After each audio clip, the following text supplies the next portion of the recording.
Today we're sailing to the wild and untouched Hitchinbrook Island. Protected since 1932, it's one of Australia's largest island national parks, separated from the mainland by a beautiful Hitchinbrook Channel.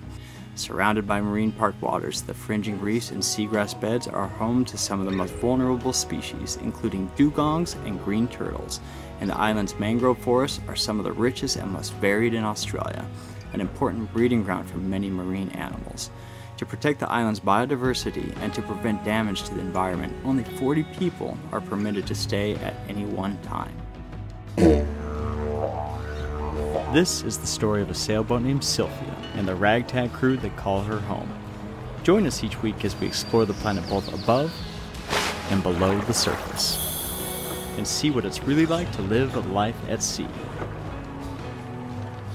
This is Expedition Drenched.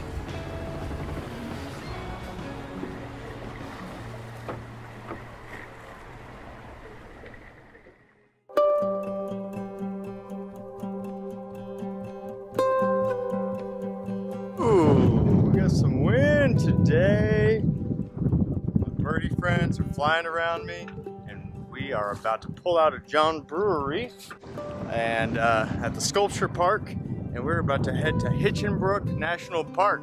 Hitchinbrook is just like a little national park island just off of the mainland Australia, just below Innisfail, above Townsville, probably about 2 hours below Cairns. Give you a little geography on where we're going. Anyhow, super excited. Whole crew seems stoked.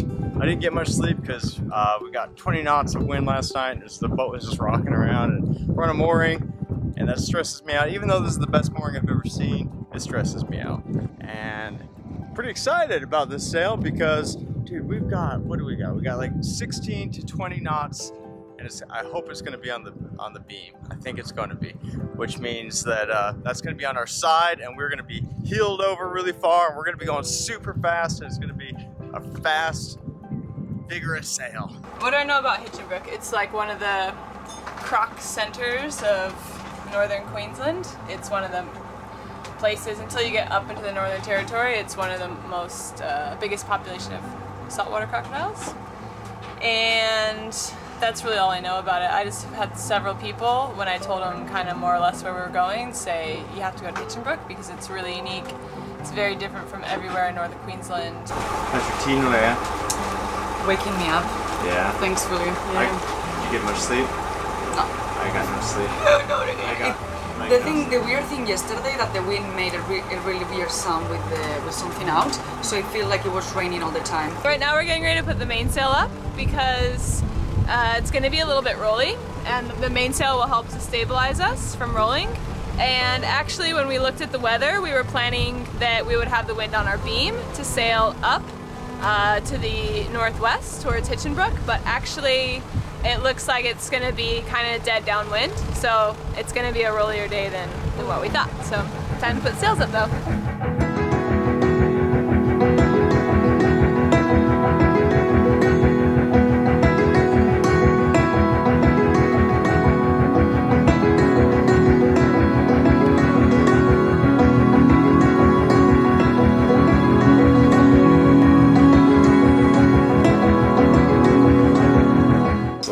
For a bit because we were kind of like going dead downwind, but yeah, anyway, we've changed our direction a little bit. We're gonna have to jibe a couple times, but yeah, we've almost got wind on the beam now, and I'm seeing anywhere from 15 to 18 knots, and we are averaging about 6.5 knots now, so pretty excited, pretty happy about it. It's not the perfect sail I was hoping for, but it's pretty damn close at this point, so yeah. That's the thing with sailing, you never get to go like in a straight line typically. You don't, like, it's not like a car where you're just like, that's my destination, that's where I'm going. Sometimes you have to kind of zigzag back and forth to really get where you intended to go the whole time.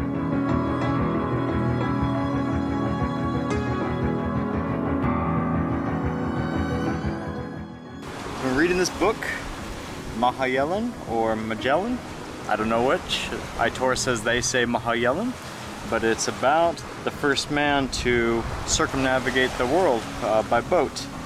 And I think that as American, we know all about Christopher Columbus, but I wonder how many people know about Mahayalan. I didn't, so it's news to me. But yeah, he is a Portuguese guy. He was on some Spanish boats, and yeah, they went down through Brazil and found a pass. And to this day, there's a pass called Mahayalan's Inlet, I think it's called, or something. Anyway, it's a river that goes all the way through South America to the Pacific, and then they went around the world. It's quite interesting, and I've learned about many things in this book, and I recommend it. And I think my next book might be about the Chinese treasure fleet, which is also, I think, kind of a lost point in time, because the Chinese used to be ocean voyaging people, and there's not a lot of history about that.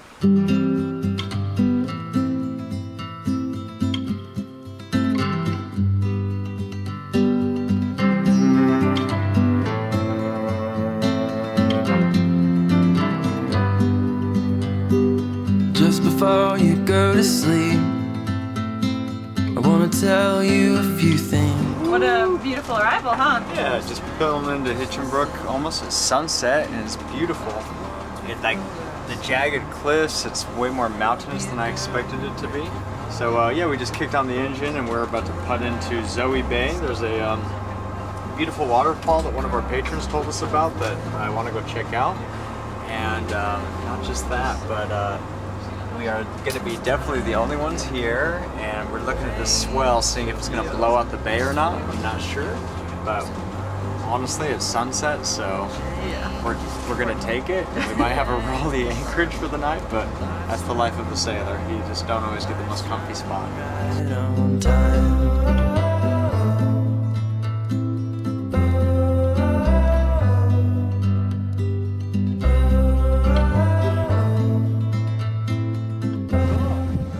Give us a dramatic binocular shot. Whoa. Waterfalls. Like, what are we thinking, people? that this look like a Jurassic Park, Yeah. Croc Park. It's time to get going. Just take it slower. All else will work out fine. Change is coming.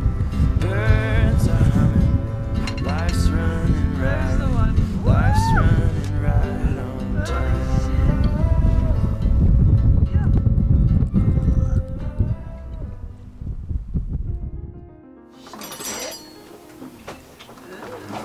I'm making my coffee smoothie, which means I need my energy, because we're gonna go hike Zoe Falls. It looks pretty beautiful over there. One of the rolliest anchorages we've been in a while. I think it's the most rolly we've ever been Could in. be, could be. But I got like 6 rounds of 30 minutes of sleep each, so I'm running on a good 3 hours, and that's okay. It's the sailor's life. And, Sailors. yeah. We knew it. I mean, we knew coming in. I know. But we didn't have a better choice other than to just keep sailing. And me and Matt even like taunted it. We're like, oh, it's not even that bad, because it wasn't at the moment. And the ocean, you never do that, just so you know. And the ocean was like, oh, you got games, huh? You won't play. And then it blew us out. Here we are. Here we are.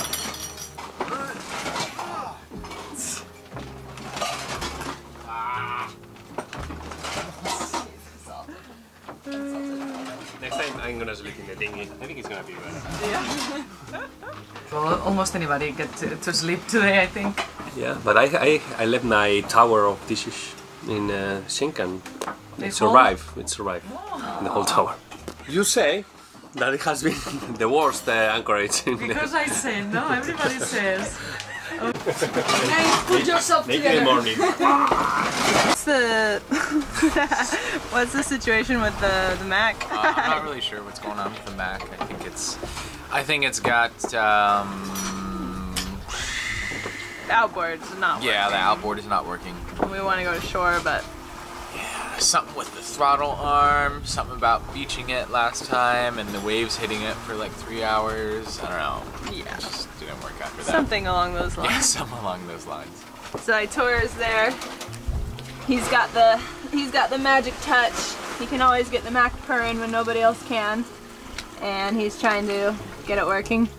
Send him positive energy. You can do it. You can do it, mi amigo. You can do it, mi amigo. 20 minutes later, we'll check in on you again. Like, Hey, get there, mi amigo. he's gonna fall off of these waves. Watch out, Croc. Crocodile, watch out. Yay or nay? Oh no.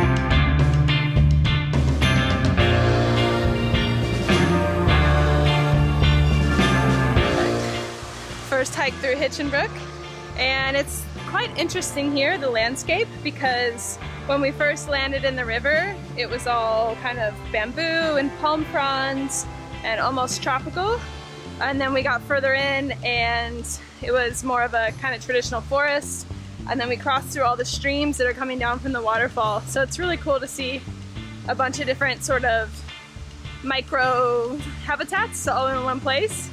And we are just arriving to the waterfall now, and it's beautiful! Yeah.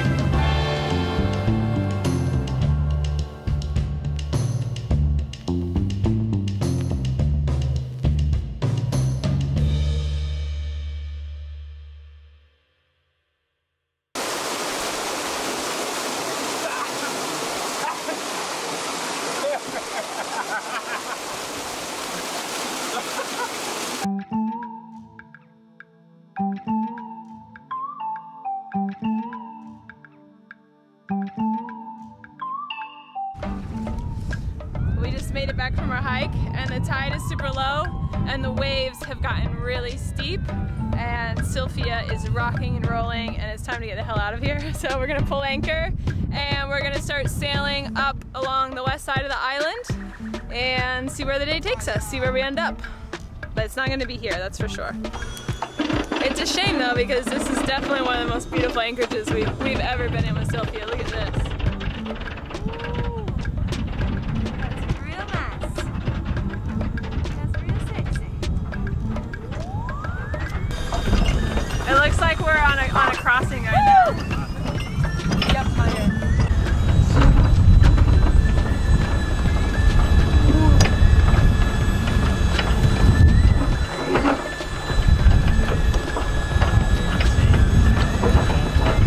What a shit show, huh? Yeah, it was complicated, eh? Let's get out of here! We are moving towards our next anchorage, and we are going to put the main up because it's super rolling. And the girls are in action again. I'll put up main.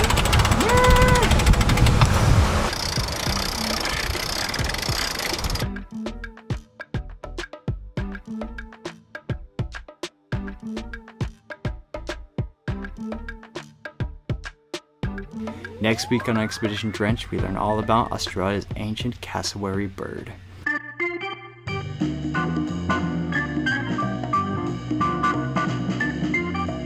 How do we be normal?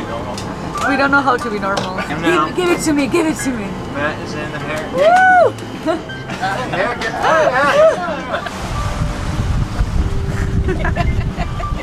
Yeah. We're going in the crowd.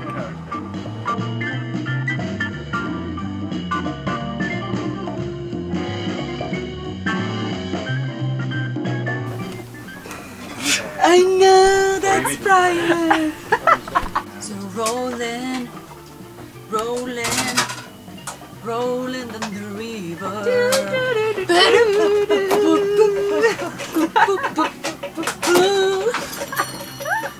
Yeah, that's one of the outtakes. Next show at 7:30 for everyone. Yeah, I'm practicing for the Italian show that people wants to deny that it's gonna happen, but it's gonna happen.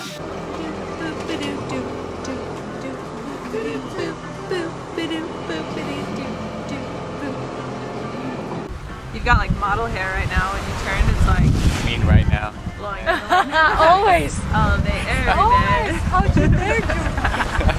What would we name our baby crocodile? Snappy's already taken. Yeah. Probably some food-related item like Popcorn? popcorn. Popcorn the crocodile.